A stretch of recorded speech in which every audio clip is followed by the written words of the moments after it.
My name is Alara Vance. Just 3 months ago, I witnessed my boss, Corinne Blackwood, intentionally destroy what she believed were merely spreadsheets and meeting notes. Standing directly behind my workstation, she announced to our entire team that a year of my hard work was worthless junk. With a simple push of a button, she pressed delete as 23 people watched. In reality, she wiped out the unseen foundation that held our company together. 30 seconds later, my phone rang. A job offer for $500,000 was on the line. I immediately understood that Corinne had just handed me the perfect weapon for the most satisfying act of destruction I could ever have imagined. Before I describe the exquisite moment I saw her panic, please take a few seconds to like this video and subscribe. The story I'm about to share will demonstrate how a single act of cruelty can spectacularly backfire in ways that seem impossible until they happen right in front of you. Trust me, you need to hear every single detail of how this all played out. Let's go back to where the story truly began, because tales of revenge always start long before the revenge itself. A year and a half ago, I began working at Peton Analytics as a client relationship coordinator. The job description made it sound incredibly dull. Keep track of communications, schedule follow-ups, and monitor client satisfaction scores. What wasn't mentioned was that the company was losing accounts faster than anyone wanted to admit. The person who had my job before me had quit without giving any notice after only 4 months. From my very first day, my supervisor, Corinne Blackwood, made it clear she thought my role was a useless expense. She was the kind of person who saw business connections as purely transactional. Send invoices, deliver services, collect payments, and repeat. The idea that clients might want a genuine human connection was completely alien to her systematic way of thinking. Yet in my first few weeks, I noticed something different. As I reviewed the client files, I found pages upon pages of dry communication logs that read like a conversation between two robots. No personality, no warmth, and no sign that anyone from our company had ever bothered to learn anything personal about the people who were paying us thousands of dollars each month. So, I started doing something that seemed radical in that environment. I began treating our clients like actual human beings. During a routine check-in call with Felix Sterling, who ran a mid-sized manufacturing company, he happened to mention that his golden retriever had just been diagnosed with hip problems. I made a note of it. 2 weeks later, I followed up to ask how the treatments were going. He was so surprised that someone had remembered that he spent 20 minutes telling me all about his weekend trip to find a veterinary specialist. When Beatrice Holloway's textile company celebrated its 15th anniversary, I sent a personalized message acknowledging the milestone and asking about her plans for future growth. That led her to schedule an additional consultation session, which brought in $12,000 in unexpected revenue. These weren't huge gestures or expensive gifts. I simply listened when people shared parts of their lives, remembered what was important to them, and followed up in a way that showed I genuinely cared about their success beyond the money they paid us. Corinne never understood my approach. She would walk by my workstation and see me typing what appeared to be casual notes, and I could feel her disapproval radiating across the office. During our monthly reviews, she would flip through my activity reports with visible frustration. "Why are you spending 45 minutes on calls that should only take 15?" she would demand, tapping her pen against her clipboard. "Efficiency metrics show you are processing fewer interactions per hour than optimal." I tried to explain that longer conversations were building stronger relationships, that clients were now specifically asking to work with me on new projects, and that our retention rate had improved by 37% since I had started personalizing our approach. But Corinne only cared about numbers that fit her formulas. What she didn't realize was that I was creating something far more valuable than just efficient call logs.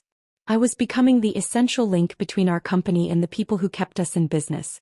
Jasper Thorne, who owned a chain of specialty bookstores, began calling me directly whenever he needed something instead of using our main number. He told me he appreciated talking to someone who remembered he was passionate about vintage mystery novels and that his daughter was studying literature at university. Serafina Cole, whose catering business accounted for our third-largest monthly revenue, started recommending our services to other businesses specifically because she enjoyed our conversations about her weekend trips to the farmer's market and her grandmother's recipe collection. Month after month, I watched our client satisfaction scores rise while Corinne remained fixated on her efficiency metrics, completely missing the point. She was measuring how fast we could handle interactions, while I was building the loyalty that would determine whether those interactions continued to happen at all. The breaking point arrived during our annual strategic planning meeting. Our CEO, Julian Cross, was reviewing department performance when he noted that client retention had reached an all-time high. He specifically praised our relationship management strategy and suggested expanding the personal touch approach across other departments. As soon as the meeting concluded, Corinne cornered me by the supply room, her expression hardening after the improved retention was credited to what she called my inefficient methods. Her voice was tight with suppressed fury. "I don't know what kind of theatrics you're running," she declared, "but this company's success is built on professional excellence, not social chit-chat with clients." She then assigned me a painstaking task, a comprehensive review of all client interactions from the past year. She demanded a mountain of detailed documents, including every single conversation follow-up note, and every one of my relationship-building efforts.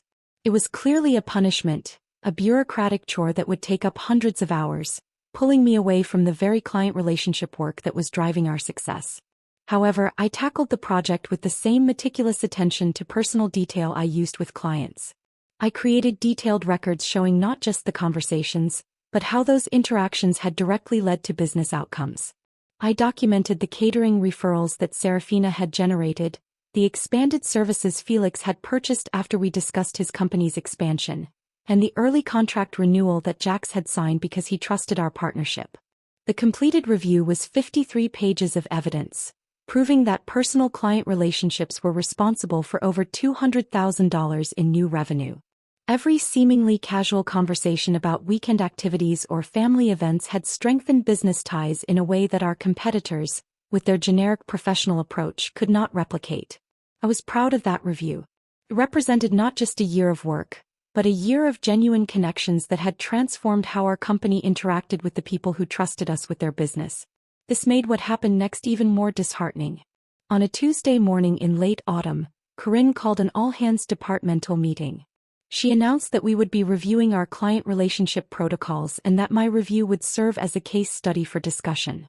I assumed she was finally ready to acknowledge that personal attention was driving our improved performance. Instead, she instructed me to display my files on the main conference room screen while the entire department looked on.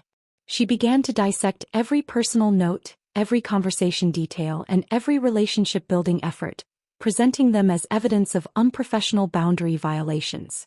"This is exactly the kind of inefficiency that undermines our service standards," she proclaimed, scrolling through months of careful documentation. "Personal chit-chat about pets and hobbies has no place in business communications. These files represent a complete failure to maintain an appropriate professional distance," she concluded. I felt a hot flush creep up my neck as 23 coworkers watched her dismantle the very work that had generated significant revenue. She was using my greatest professional accomplishment as a cautionary tale of what not to do. But then she did something I never expected her to do. She opened the file containing my complete client database. Every note, every relationship detail, every conversation record that proved how personal attention was driving our business success. Her finger hovered over the delete option as she continued her lecture on the need for professional standards. "This entire approach is garbage," she announced, her hand poised over the deletion command. "Beginning today, we return to efficient, professional client communication protocols."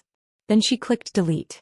I watched a year of relationship building vanish from the screen, 53 pages of documented connections that had generated hundreds of thousands of dollars in revenue, gone in one single vindictive moment. The silence in the conference room was absolute as everyone processed what had just happened. Corinne turned away from the screen with a satisfied expression, clearly expecting me to accept this humiliation and begin rebuilding my work according to her preferences. But she had made one crucial miscalculation. While she was destroying my documentation, she had not destroyed the actual relationships I had built. The clients who trusted me, who called me directly, who had shared personal details about their lives and businesses. Those connections existed in their hearts and minds, not in our computer files. And apparently, some of those connections had been paying attention to our company dynamics more carefully than anyone realized. My phone began to buzz before Corinne had finished explaining her new efficiency protocols. The caller ID showed Marlowe Partners, a consulting firm that had recently been formed when 3 former colleagues left to start their own company. I stepped out of the conference room to take the call, my hands still trembling from watching my work get deleted in front of everyone. "Elara," the voice on the other end said. "We've been watching what's happening at Peton and we want to talk." The conversation that followed would change everything. Marlowe Partners had been tracking our client retention improvements, and they knew exactly who was responsible for the relationships that kept major accounts happy. They had been planning to approach me for months, but watching Corinne destroy my audit files had convinced them that the timing was perfect. "We're prepared to offer you $500,000 annually to join our team," they said, "plus equity participation and complete autonomy over client relationship strategies. We believe personal attention is the future of business consulting, and we want you to build that future with us." $500,000. More than double my current compensation, to work for people who valued exactly what Corinne considered worthless inefficiency. But the most beautiful part of their offer wasn't the money. "We know you can't bring proprietary information from Peton," they continued. "But we also know that client relationships are built on trust and personal connection, not on database files. If you choose to join us and if clients choose to work with someone they trust rather than staying with someone who treats them like transaction numbers, that's simply the natural consequence of different business philosophies." I understood immediately what they were suggesting. They weren't asking me to steal clients or violate any legal agreements. They were simply pointing out that if I left Peton and clients decided they preferred working with someone who remembered their dog's health problems and their daughter's college plans, that was their choice to make. When I walked back into the conference room, Corinne was still lecturing about professional efficiency standards while my former coworkers stared at their hands or notebooks, clearly uncomfortable with what they had witnessed. Upon seeing me, she stopped her presentation and inquired if I had any questions about their new communication protocols. I looked around at my colleagues, people I had worked with for a period of 1.5 years. My gaze then drifted to the blank screen where my audit had been just before it was erased. Finally, I looked back at Corinne's expectant face. "Actually," I stated, "I have an announcement to make." What happened next would become the most deeply fulfilling moment of my professional existence.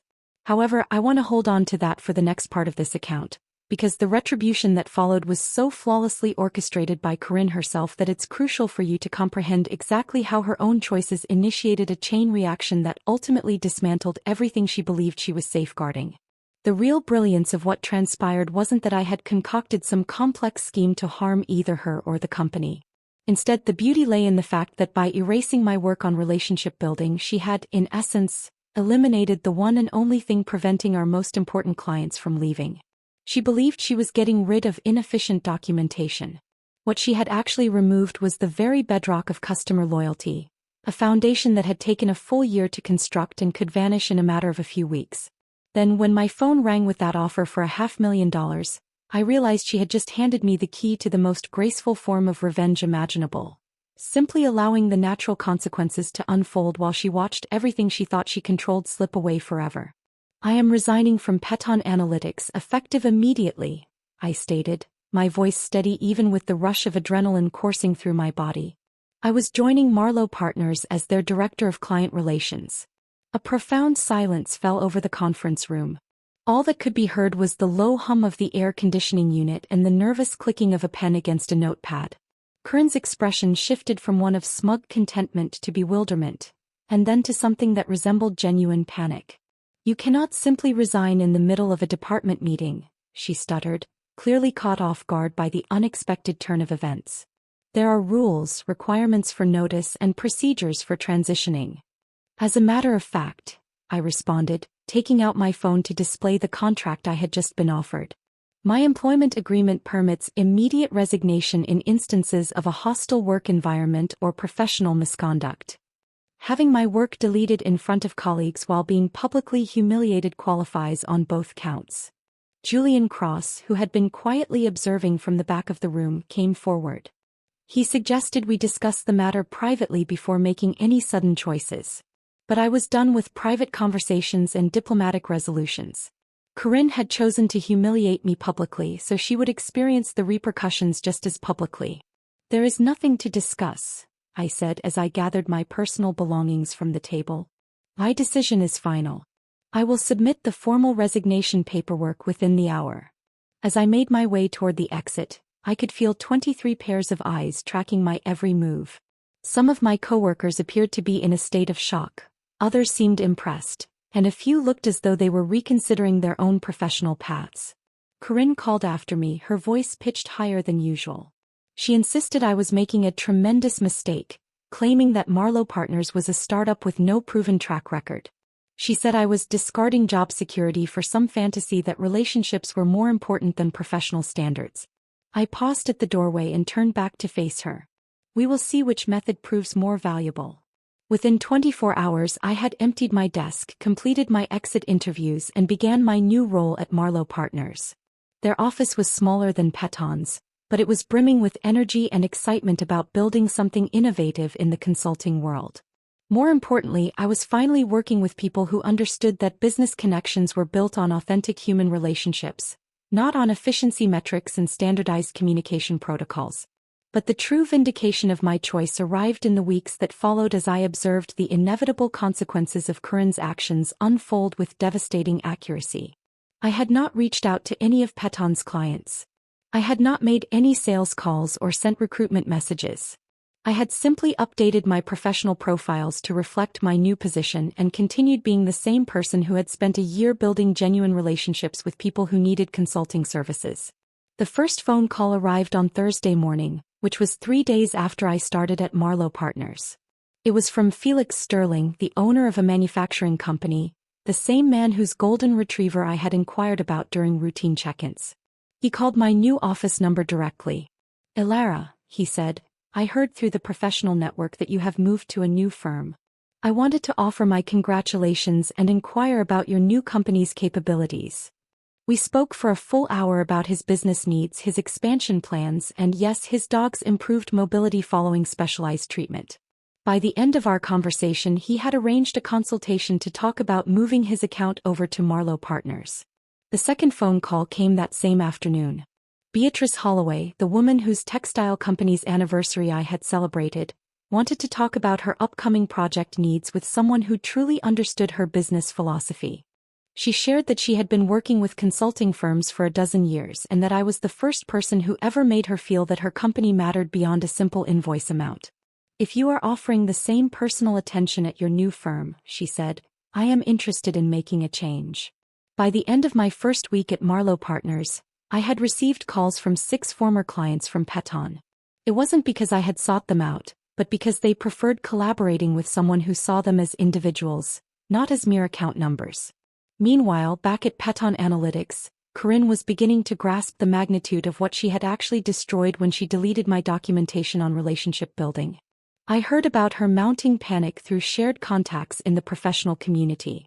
It seemed she had attempted to connect with key clients for routine check-ins, only to learn that many were no longer interested in renewing their contracts. When she called Felix Sterling to schedule his quarterly review, he kindly informed her that he was considering other consulting options and would not be renewing his annual agreement. When she contacted Beatrice Holloway regarding future project needs, Beatrice explained that she had found a consulting partner who better understood her company's values. One by one, the clients with whom I had spent a year building connections were choosing to work with someone who remembered their personal details, their business challenges, and their specific communication preferences. Corinne had wrongly believed that client loyalty was tied to Peton's brand reputation and the quality of their service. She was now discovering that client loyalty was, in fact, directly connected to the personal connections that made people feel valued and understood. In the third week after my departure, I received a call that made it completely clear just how catastrophic Corinne's decision had become. Jax Thorne, the bookstore owner who had begun calling me directly instead of going through Peton's main number, wanted to share some information he thought I should know. "Corinne called me yesterday," he told me, asking if there were any service issues that might explain why I was thinking about other consulting options. He said when he told her he was following me to Marlowe Partners because he valued our personal connection, she actually argued with him about it. He laughed, but in a way that didn't suggest he found it funny. "She told me professional relationships should be based on service quality, not personal chit-chat about books and family. She said I was making an emotional decision instead of a business decision. Can you believe that? She was lecturing me on how I should choose my own consulting partners." That phone call revealed everything about why Corinne's strategy was failing so spectacularly. Even when faced with undeniable proof that personal relationships were the driving force behind client decisions, she was unable to change her philosophy. She was still trying to convince people that efficiency metrics were more important than feeling valued and understood.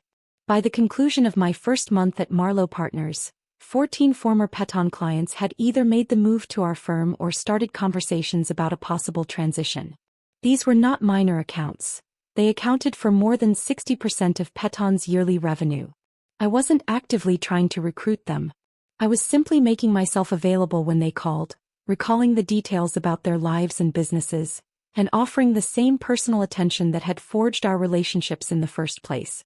Marlowe Partners was flourishing beyond their most optimistic forecasts, while Peton Analytics was going through the worst client retention crisis in its entire history. The most satisfying part wasn't the money or the professional success, though both were certainly incredible. The most satisfying part was knowing that Corinne had brought about this entire situation herself through her stubborn refusal to value what clients truly wanted. She could have supported my approach to building relationships. She could have learned from the improved retention rates and client satisfaction scores. She could have realized that personal attention was generating concrete business results. Instead, she had chosen to publicly humiliate me and delete work that represented hundreds of thousands of dollars in client loyalty, seemingly believing that her efficiency-focused philosophy was more important than actual evidence of what was effective. 2 months after I left, I heard through my professional network that Julian Cross had called an emergency meeting with the board to address the client retention crisis. Peton Analytics was facing the possibility of layoffs, reduced operations, and perhaps even selling to a larger firm in order to survive the significant loss of revenue. Corinne, who had been so confident in her professional standards and efficiency metrics, was now scrambling to explain how the company had lost most of its major accounts in just 8 weeks. According to sources who were still employed there, she had initially attempted to blame my departure for the client defections, arguing that I had somehow tainted client relationships or violated ethical standards to steal accounts. But the timeline did not support her accusations. Clients weren't leaving immediately after my resignation. They were leaving after trying to continue relationships with Corinne's new efficiency-focused approach and discovering that they preferred working with people who treated them as individuals. A company-wide review confirmed what I had known for months. Clients base their loyalty on a sense of trust, open communication, and feeling valued, not on impersonal efficiency metrics. For an entire year, Corinne had dismissed building these personal connections as nothing more than pointless social chatter. She was now dealing with the direct fallout of that flawed perspective, which manifested as clients leaving and a looming threat to the business's very existence. About 3 months after I had left, the call I had been anticipating finally came. Julian Cross himself reached out to me, describing what he called a potential collaboration. He wanted to know if my firm, Marlowe Partners, would consider acquiring the remaining clients of Peton Analytics and possibly hiring some of their team members as part of what he described as a strategic business reorganization. The deep irony of the situation was not lost on me. The very company that had once derided my relationship-focused methods as inefficient garbage was now hoping to sell its last assets to a firm that was built on those exact same principles. During our discussion, Julian also mentioned that they were re-evaluating how their client relations department was led, a clear sign that Corinne's position was in jeopardy. "I have to ask," he said as we concluded our conversation, "what would it take to get you back to Peton as the Director of Client Relations? We are prepared to offer a significant increase in pay and complete control over client relationship strategies." The sheer irony was astounding. Only 3 months after witnessing my work being erased in front of my colleagues, I was being courted to come back and implement those very same methods, but this time with a far larger salary and full authority over the department that had once rejected them. Still, I had absolutely no desire to go back to work for people who had only recognized the value of my approach after it cost them millions of dollars in lost business. "I appreciate the offer," I told him, "but I'm very happy in my current position." Marlowe Partners had understood the importance of forging personal client connections from the beginning, rather than being forced to learn it the hard way through a business crisis. 6 months after I left Peton Analytics, I was promoted to senior partner at Marlowe Partners, gaining equity in the company and the responsibility of implementing our client relationship philosophy across multiple service lines. The clients who had followed me from Peton became the cornerstone of our most successful year in the company's entire history. Meanwhile, Peton Analytics went through the strategic restructuring Julian had so diplomatically described. This process involved letting go of about 30% of their employees, selling their largest office building, and eventually merging with a competing company that valued cold efficiency over personal connections. Corinne was not kept on during the merger. I heard about her departure through professional networking and LinkedIn updates. According to former coworkers, she had spent her final months at Peton attempting to mend client relationships using the same detached, impersonal approach that had triggered the crisis in the first place. She seemingly never grasped that the root of the problem wasn't her technical knowledge or communication skills. It was her basic conviction that business connections should be purely transactional. The most recent news I heard about her professional life came from a shared contact who mentioned she was struggling to find a comparable position because her last role had ended amidst a significant client retention crisis. Understandably, potential employers were worried about bringing on someone whose management style had contributed to such a significant loss of revenue, particularly for client-facing roles where building relationships is considered crucial. I didn't feel any satisfaction from her career struggles. My true fulfillment came from the fact that the very principles she had ridiculed were now widely accepted throughout our industry as essential for achieving long-term business success. Nearly every consulting firm was investing in strategies focused on personal client relationships. Every professional training program emphasized the importance of treating clients as individuals, not merely as sources of transactions.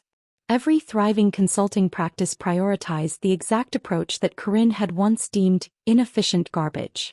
She was wrong about what clients truly valued, wrong about what drives business success, and wrong about the importance of personal bonds in professional relationships. Her errors were exposed not through any elaborate plot or calculated attack, but simply by allowing the natural consequences to unfold after she publicly destroyed the very work that represented the foundation of customer loyalty. The most elegant form of revenge is always the kind where your opponent brings about their own downfall through their own actions, and all you have to do is stand back and let their poor decisions create the ruin they deserve. Today, exactly 2 years after watching my audit files get deleted in front of a group of 203 colleagues, I am leading the client relations division for one of the most rapidly expanding consulting firms in our region. Our firm's prosperity is based entirely on the very principle that Corinne dismissed: that business relationships flourish when people feel valued, understood, and have a personal connection with their service providers. Every day, I have the opportunity to work with clients who appreciate that we remember their birthdays, acknowledge their family updates, and address their business challenges with a genuine, personal commitment to their success. And every single day, I'm reminded that the most effective revenge against those who underestimate your contributions is simply to prove them wrong through your continued success somewhere else. When Corinne destroyed my relationship-building work, she thought she was getting rid of pointless documents. In reality, she was deleting the only thing that was stopping her professional world from falling apart. Sometimes, the most gratifying revenge is simply allowing people to face the natural results of their own terrible choices while you go on to build something far better for yourself elsewhere. If this story strikes a chord with you, or if you've ever had someone devalue work you knew was important, I would be interested in hearing your experiences. Sometimes, the best way to deal with professional betrayal is by sharing stories with others who understand what it feels like to have your work dismissed by people who should have known better. And if you enjoyed hearing how the act of deleting my files was the start of Corinne's professional ruin, please like this video and subscribe for more tales of workplace revenge that unfolds on its own, simply by letting incompetent managers face the repercussions of their own poor judgment.